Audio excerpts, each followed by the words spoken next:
pessoal, vamos então começar a praticar o que a gente aprendeu nessa semana, né? Vamos resolver os exercícios 3.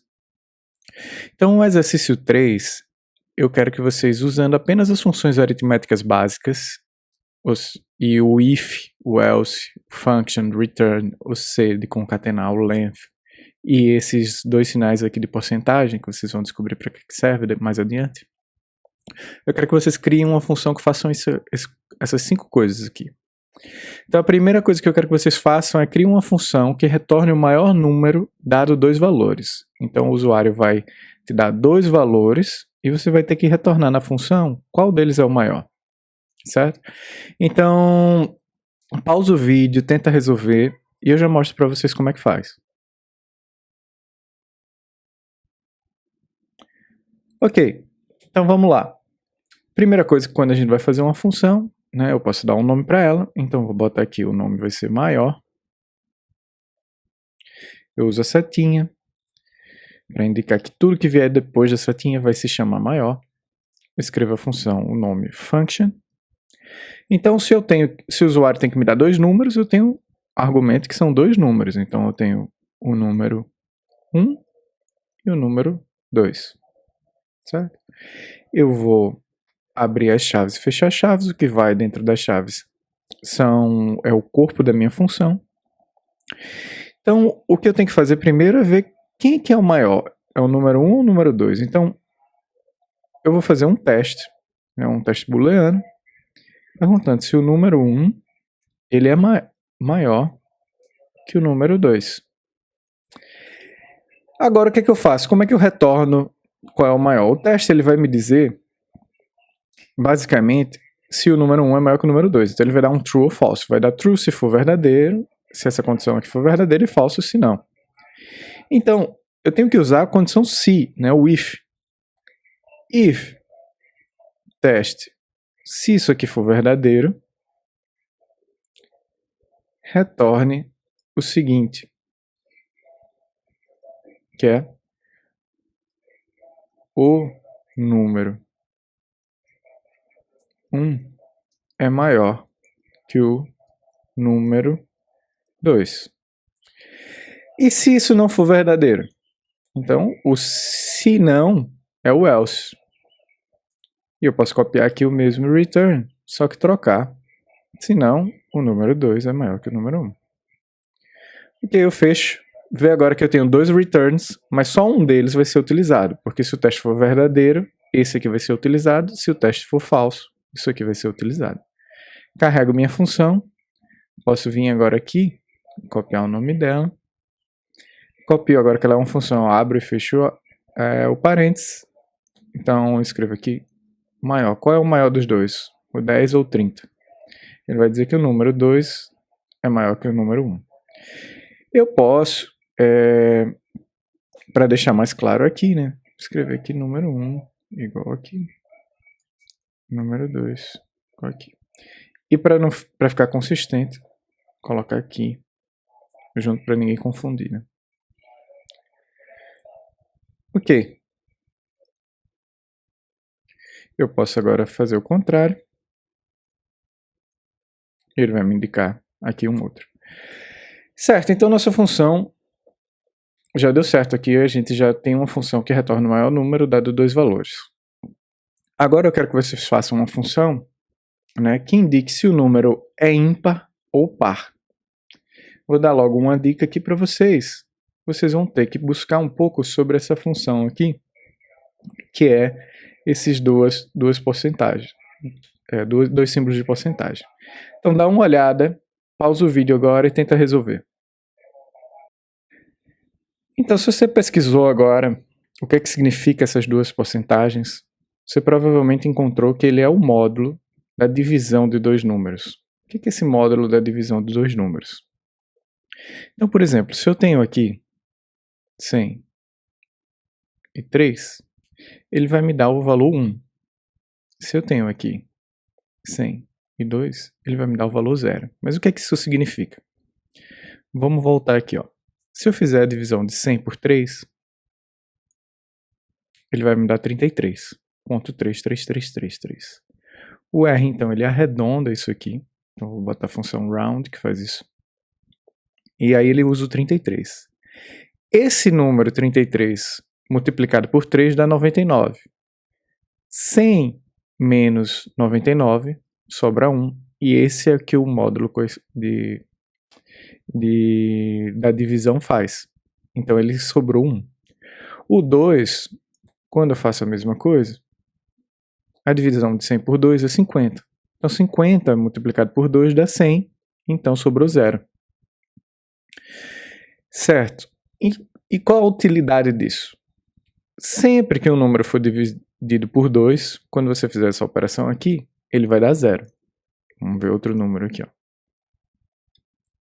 E sempre que um número for dividido por 3, por exemplo, ele vai dar 0 também. Então, a gente tem agora uma maneira de calcular se o número é par ou ímpar, né? Sempre que ele aqui for 0, se ele não for 0, ele vai ser ímpar, se ele for 0, ele vai ser par. Tá, então vamos criar a nossa função. Então a primeira coisa que eu tenho, eu vou colocar o nome, vai ser par ímpar. Usar a function. Entre parênteses vai estar aqui os argumentos, né? Então eu vou ter um número. Vou colocar aqui número. Abra chaves, fecha chaves, aqui vai o corpo da função. Então eu vou fazer o meu teste booleano, que esse teste vai ser se o meu número, se ele vai ser dividido por 2, né? Eu posso colocar agora aqui o if, se esse teste for igual a 0, como a gente viu aqui antes, eu abro as chaves, fecho as chaves e retorno que ele é um número par. Se não, else, eu retorno que ele é um número ímpar. Aqui posso colocar o acento aqui porque são caracteres. Carrego minha função. Vou testar agora. Então vamos ver. 3, ímpar. 2, par. 4, par. 99, ímpar. 100, par. Então parece que está funcionando tudo bem. Então vamos para a próxima função. Eu quero que na próxima função vocês criem uma função que soma ou subtraia dois números. E quem vai indicar se é para somar ou subtrair vai ser o usuário. Tá? Então você vai ter que colocar algum argumento para o usuário para que ele possa indicar, né, se ele quer uma soma ou uma subtração desses dois números. Então pausa o vídeo e tenta fazer agora. Certo, então vamos resolver a questão 3. O que eu preciso fazer aqui é primeiro dar um nome para minha função. Então vai ser soma ou sub. Eu crio uma função, function. Tá? Eu vou ter então dois números. Eu vou colocar aqui x e y. Abro e fecho as chaves. E aqui eu posso ter x mais y e x menos y. Mas e aí? Como é que eu faço para o usuário me dizer se ele quer uma subtração ou soma? Eu posso, na verdade, colocar um if. If alguma coisa, faça a soma. Else, faça a subtração. Mas qual vai ser esse meu teste? Eu não posso fazer um teste, eu não posso adivinhar o que o usuário quer para colocar aqui. Então eu tenho que colocar um outro argumento que vai ser soma.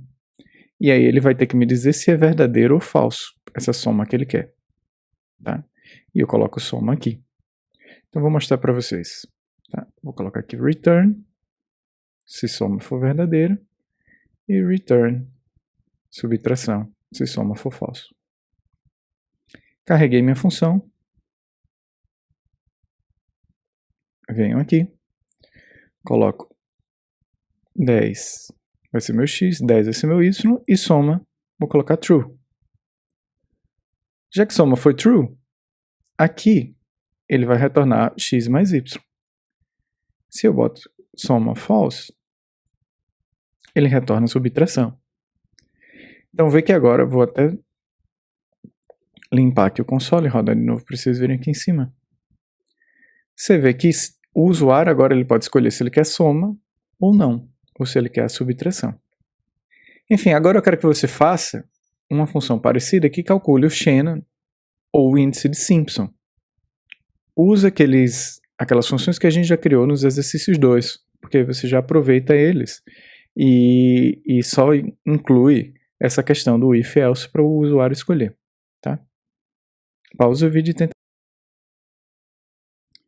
Ok, para resolver então a função 4, a primeira coisa que a gente tem que fazer é pegar aquelas funções de Shannon e Simpson que a gente já calculou. Então eu posso vir aqui, ó. Vou dar um zoom para vocês verem.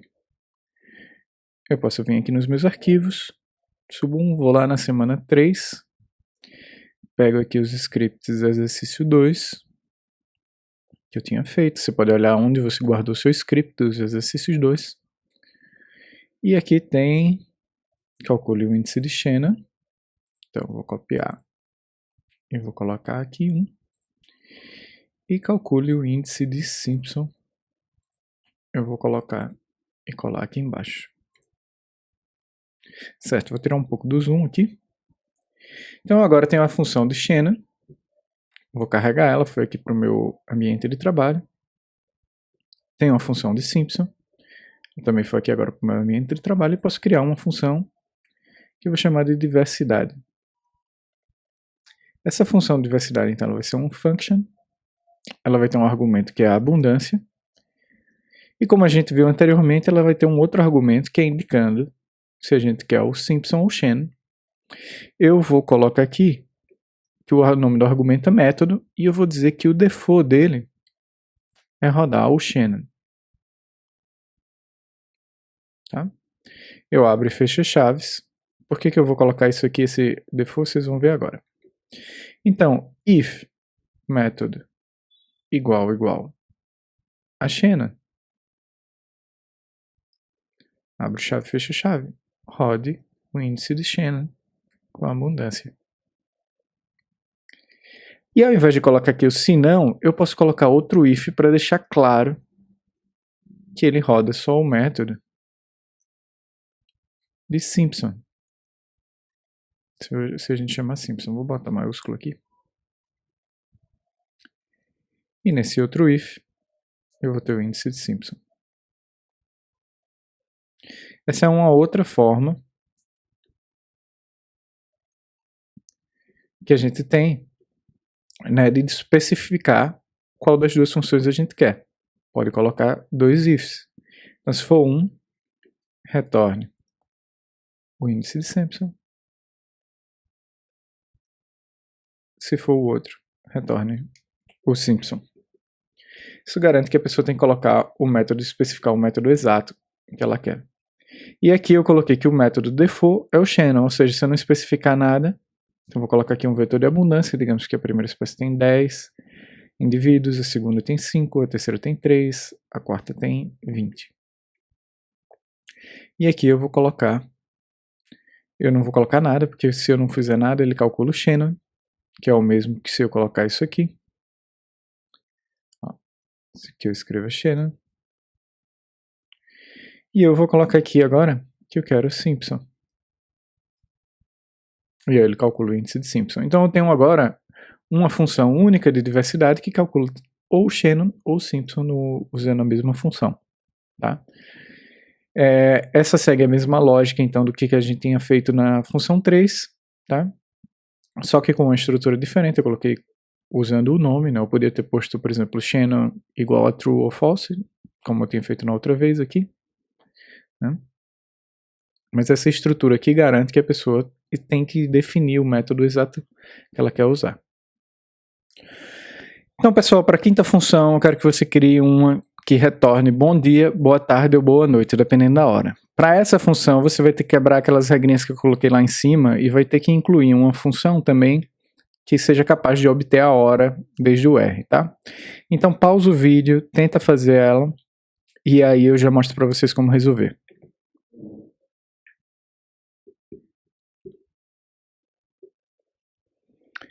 Tá, então para pegar a hora no R, você vai ter que usar essa função que chama sys.time. Okay. Quando eu coloco aqui, ela aparece o dia, a data, né, a hora que a gente tá. E aí eu posso mudar o formato usando a função format e colocando aqui entre aspas porcentagem um H maiúsculo. Ele vai tirar para mim só a hora. Isso, se você não souber de cabeça, claro, você pode buscar no Google e você vai chegar a essa mesma solução que eu cheguei aqui. Eu quero esse 11 aqui, você está vendo que ele está entre aspas, ele está como um caractere. Eu quero que ele seja transformado num número, então eu posso chamar de, fazer isso aqui, s.numeric, e pronto, agora eu tenho minha hora. Ok, agora que eu sei como calcular a hora, eu vou só precisar construir minha função, né? Então, eu vou dizer assim, olha, isso aqui vai ser a hora atual. Eu vou dizer se hora atual for menor que 12, você vai me dizer, dê um print. Bom dia. Se a hora atual for maior que 12, mas menor que, digamos, 19, então vou colocar aqui, and hora atual menor que 19, print boa tarde.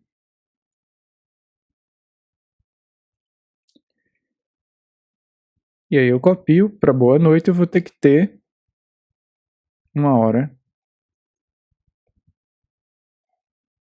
maior que 19, certo? Então, se eu seleciono esse código aqui, eu rodo, vou limpar ele aqui no console. Se eu rodo esse código, ele vai me dar bom dia.